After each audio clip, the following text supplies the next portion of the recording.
we were here at Leighton House. This is called Leighton House.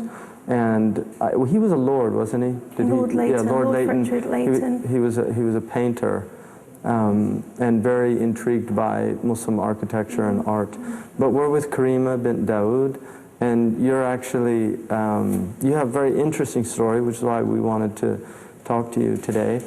First of all, you converted to Islam like myself many, many years ago, and you come from family here in England, and you worked in the, you were actually a makeup artist. And a lot of people don't associate that with, but it really is an art form, isn't it, being in makeup. And you worked in modeling, and one of the things that we visited a plastic surgeon in Dubai. Oh, no. And part of the reason we did that is because one of the things that I really find problematic about the social conditions of women is there's so much emphasis on look and the form and the outward. It becomes an obsession, and in that industry it's very clear that it is at the levels of obsession, and then they have just an immense impact on young people. Because you have these models that I'm sure you noted were often anorexic, bulimic, but you want to tell us just a little bit about your journey, your story? I was in search of the truth. A long time ago, an Iranian, showed me a book called In Search of the Truth, and I was really in Jahiliyyah. I was really clubbing in the 80s and everything. I don't know, it was all very empty for me, the 80s. It was all very superficial, and it just wasn't enough for me. I always knew that I was intelligent, mashallah, and I had more to me than just the way that I looked. And I even worked as a model as well in Switzerland and Germany and Paris. I was obviously very skinny and on speed and, really bad. Like you said, most people can't stay naturally skinny without being on some form of drugs. Drugs. A lot of people don't realize that. They're drugs. Yeah. They're drugs. You can call them slimming tablets, but they're drugs. They're class A drugs. And it was just empty for me. And because I'd looked at different faiths, Hinduism, Buddhism, I was searching, I was looking at lots of different things, and just people gave me dawah. And for me, Islam had a lot of rights for women, and I'd been to lots of places where women go to clubs and modelling and, jet set life. I've been to Cannes and film festival as guests of famous people and stuff. But I was always a token. I was always some rich guy's token trophy, and I didn't like it because I had an opinion and I had a brain, and I knew that God had given me a brain and feelings, and I was always had a sense of justice about me, and I wanted to belong to part of something that had order and structure, and everything was written down, because I was just fed up of the goalposts keep moving, which they do with my opinion and your opinion at the end of the day. And Islam also offered me that I would be judged on what I do, not what I look like, which was very important for me, because I'd always been judged on what I looked like, and it wasn't good enough for me, because I wanted people to know me for my person. Yeah, it's interesting. One of the, Dr. Winter describes the hijab as a moral raincoat from the storms of glances. It is. Because he said basically when you don't have that, the interesting thing, tabarruj in Arabic, which is the word used to describe women that don't wear the hijab. Tabarraj, if a woman tabarrajat, it means that she intentionally is displaying herself for others. It's actually, she wants to cause an effect. And that's her intention in it, which is very interesting, because in our culture, so much of that is really imposed upon women. I mean, there's an element, obviously, that women enjoy that, and many men do as well, being noticed. But can I say something, please? There's also an element that some women are not even aware of what they're doing. I think I was about 20 and I was on the tube one day. It was a hot day. I had on jeans, a t-shirt, and I was going to a photo session, and there was a man sitting opposite me on the train with a Sherlock Holmes outfit on, the whole, moustache and everything, and he was sexually, I don't know what to say, being abusive to himself because of me. And I was young. I was about 18 years old. I didn't know what to do. I knew something was happening.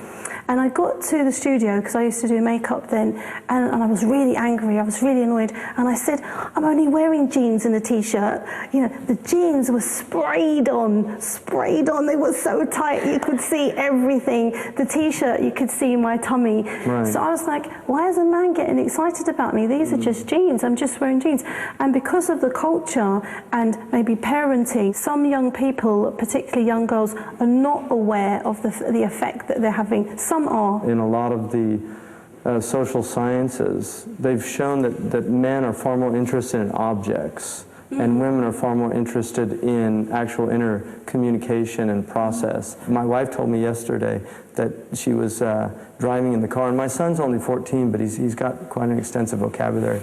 And he said to her, Mom, I think men are more lustful than women. Oh, and she said, she looked at him, she was a little shocked. She said, what do you mean? And he pointed to a truck that had, in America there's these trucks, they put a silhouette of a naked woman on the back of the truck.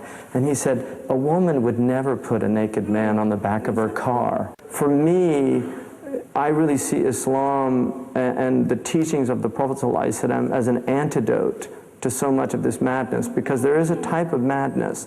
It becomes obsessive, it becomes harmful for people. It also detracts immensely from far more important things in their lives. I have to say, I do not wear this on the street. I don't dress It's okay to look nice, let's not forget. Oh no, it's okay to You look don't nice. need to apologize, Karina. Yeah. No, I'm just making a point You look to... fine. No, it goes well with the blue tiles. Yeah, the tiles. But most of the time, I'm like this. I just wear black jalaba, etc., because I've got more important things to do. But see, I would rather have the woman, the Muslim woman, if she can't get beyond that, to be dressing stylishly or whatever, but still adhering to these limits that are put there, because those limits are there. You know, تِلْكَ حُدُودُ اللَّهِ فَلَا تَعْتَدُوهَا. You know, these are the limits of God, and don't transgress the limits. If you don't believe in it, that's fine. That's another thing, because la ikraha fid din. You know, there's no coercion in the religion. You shouldn't impose people.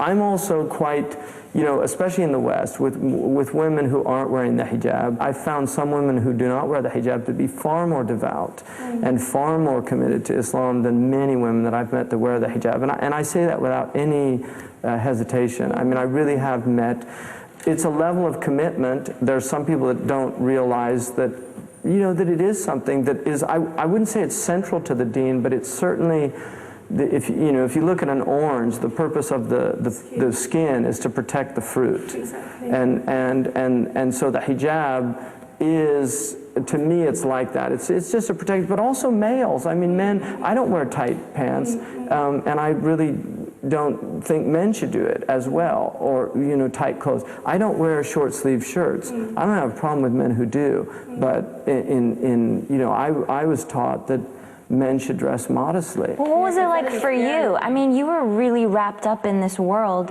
for a really long time, and it was, you know, probably even worse for you than some people that just deal with the everyday. No, not to diminish everyone's problems that they deal with the dunya every single day, but how did you separate yourself, and how did you, I mean, it must have been a complete transformation to separate from your friends, from the people you were seeing, and from that whole industry, I guess. No. There's, please help me out here. There's, no, because it's just these quotes and stuff. I thought I'd read somewhere, Islamically in the Quran or Hadith, that it's better to be on your own and eat grass than to be with bad company.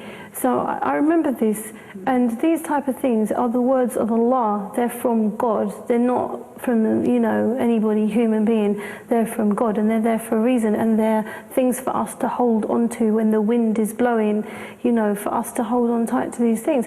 And so I just got to a point, which was normally Ramadan, where I had a good clear out, not just of my body, but also of acquaintances.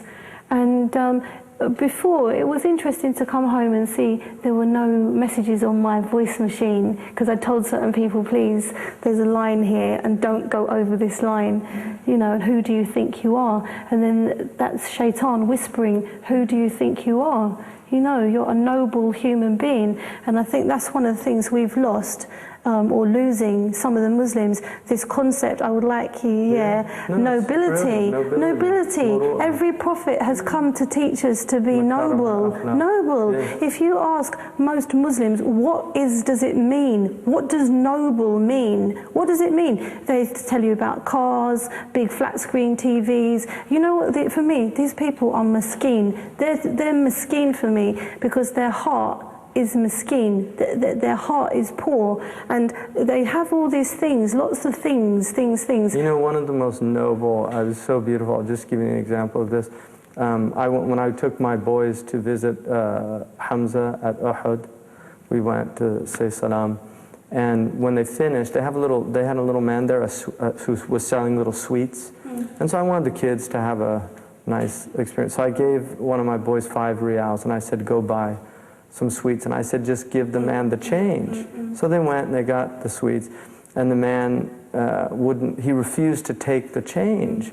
And I said, I told him, no, tell him I want him to keep it. So he went back. The man refused, and then I went up and I said, you know, we wanted to give you. He said, look, he said, I'm a tajir. And he said, I'm a tajir. He was like a Bedouin, you know, miskeen. And he said, that's what it costs. I'm not here for charity. You know, this is my... It's karama. No, it's karamat al-insan. I was so impressed with that because he really, you know, that was it. And it was also qana'a. You know, it was that thing of being content. He obviously didn't need the charity, and he didn't want the charity, and he wanted that transaction. You know, may your work always be noble work. Inshallah, may Allah increase you in your tawfiq. We really appreciate having you here with us in this really beautiful... And your lovely questions. I wish we could have more time together, inshallah. So, thank you very much, Karima. Welcome. Inshallah, I hope all the same for all your work as well. Your book is really feeding me. It's like a thali, you know, Indian thali, where you've got lots and lots of different dishes. I can just kind of like eat just a little bit, I have to go, digest it and that sort of thing. So may Allah always keep you on Siratul Mustaqeen, and all of you, inshallah. Thank you very much. Inshallah, you're most welcome. Really good.